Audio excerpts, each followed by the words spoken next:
Hi and welcome to Fish Tank Diaries. This is episode 5 of series 3, and today we have the wonderful Shelly West, director of Shelly West Mortgages, with us, who's going to talk to us a little bit about the mortgage market at the moment, both commercial and residential. Shelly, thank you so much for joining us today. It's a pleasure to have you with us. Thank you for having me. So first of all, can you just give us a little bit of an introduction, a bit of a background on your company, please? Yeah, of course. So I'm an independent mortgage broker. I work with a wide variety of different clients, all with different scenarios, whether that's your traditional residential, people buying, selling, remortgaging, over to your more specialist lending. So your buy-to-lets, your traditional buy-to-lets, your more complicated buy-to-lets like HMOs, and then commercial property and bridging finance. In connection with all of that, I also arrange the associated insurances. So by that I mean buildings and contents insurance, personal insurances such as life cover, critical illness protection, income protection, and also on a business side of things as well. So covering off anything property finance related, but also the things that protect you with all of that. A little bit of background on me. I've been in financial services for 17 years. I've been a mortgage advisor for the last 6 years, and I'm just coming up to the end of my second year as Shelly West Mortgages, which has been very exciting, very fun, very challenging all at the same time. And I'm looking forward to the next year. Well, congratulations, getting up to nearly 2 years. It's fantastic. And going back to your offering, you've got a very broad range of services or products and services you offer. So tell me a little bit more, what makes you different? Because obviously there's a lot of independent mortgage brokers out there.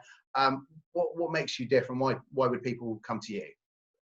So the most important part of my business, I believe, is the client experience and the customer journey. So customer service is the massive thing within this market. Yes, you're absolutely right. There's lots of different people out there that do the same thing. Some will be better, others, etc. But what I pride myself in is taking the stress out of it for my clients. Whether you're buying a residential property, commercial property, whatever it is a very stressful time, and there is a lot to think about and lots involved, and it can be quite emotional. I can adapt to my clients, so whatever they need, if it's a case of they really want their hand held from the start right the way through, then that's fine. If it's more of a case of yes, they want me to do the legwork, but actually they're okay, then again, I'm more than happy to adapt. So I can adapt to what they need. Now, the customer journey doesn't just stop when it gets to completion. So when you get the keys, when it finishes, my service offering goes much more beyond that. So from all my existing clients, I speak to them every year, which is a check-in email or check-in call, just to really catch up, see how they're doing, see if there's been any changes, see if there's anything I can help them with. And then again, review the circumstances prior to the end of that review period.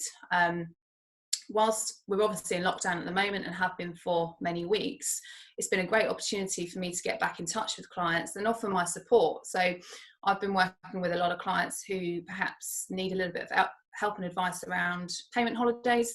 Payment holidays have been a saviour for so many, and yes, for some they're the right thing to do, for others they're not. But without having that guidance, people don't know that, and there's so much to take into consideration. So I like to think that my offering, yes, gets them to where they need to be, but also is much more beyond that. Okay, so it's a much more hands-on approach, and you do tackle the relationships as much more long-term than sort of one-off. That's very refreshing to hear. Yeah, and some clients I will work with over and over again as their plans change. As I've worked with first-time buyers that have got them on the property ladder, and now we're also perhaps on their second, third, fourth move, which is really nice to be part of that life and that journey for them. Yeah, I can imagine. So let's get down to it. We all know the market has changed. We know that there is a lot of confusion out there. The lenders aren't back up to where they'd like to be. So come on, tell me what's been the key changes to both residential and commercial markets over the last 2.5 months. So the biggest changes we've seen has been loan to values. So particularly, let's start on a residential side.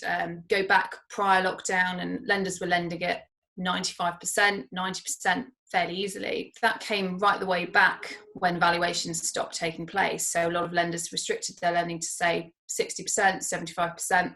Now they're gradually creeping back up, which is really great news in the residential world. And it's largely because surveyors can now get back out there to do valuations. So there's less risk involved for the lender.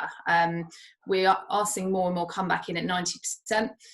I think we're still a way off 95%, but we're getting there. And the same with the commercial world. So it typically will take a little bit longer to catch up. And loan to values are still quite restricted at the moment, but it will get there. So it's a case of keeping an eye on things, reviewing things with your clients, and seeing what happens over the coming weeks.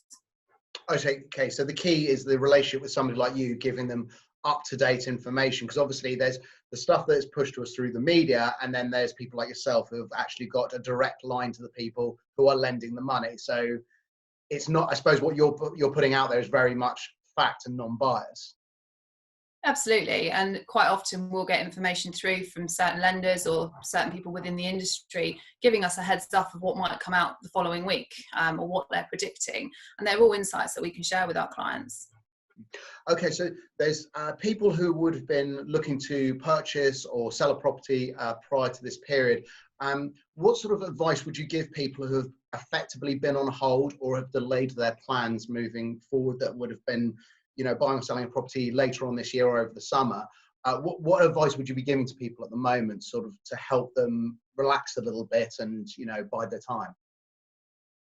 I think the key with any of this is to keep in touch with people and just keep fully updated. Yes, things have become more stringent, lots more extra questions are being asked. So be prepared for all of that, and really just have all that information to hand, and be ready to paint yourselves in a as positive light as possible.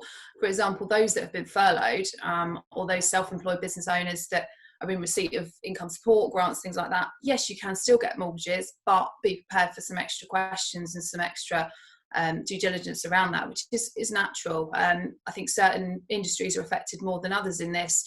I've got clients who are business owners within the hospitality sector, and at the moment, lending isn't great for them. However, it will return as things start to ease.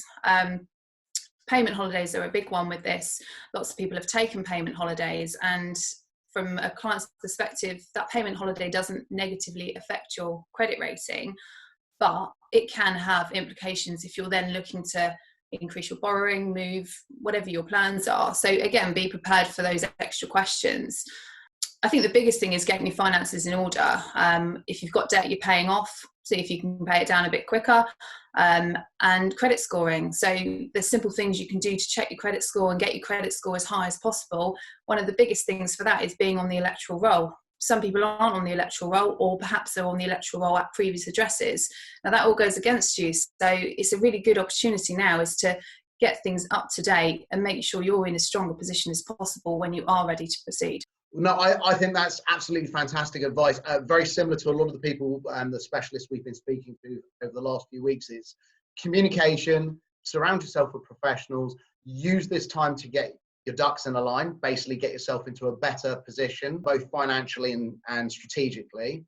And I think with regards to your industry, your patience is a virtue. You're just going to have to wait for things to slowly recover. So don't put extra pressure on yourself. Would that be fair?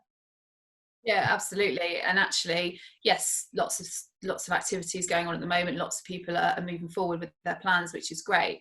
But in some respects, it actually might be better and in their interest to hold fire a few weeks, because things are relaxing and things are changing, hopefully as quickly as they lock down. So there will be better options going forward. Well, Shelley, there's some amazing information in there. I'm sure it's going to put a lot of people's minds at rest who are looking at buying or selling properties this year. So thank you so much for coming on. And I really hope you can come back in a few weeks' time and give us an update on where the market is. Look forward to it. Okay, thank you. Speak to you soon. Take care. Bye. Bye.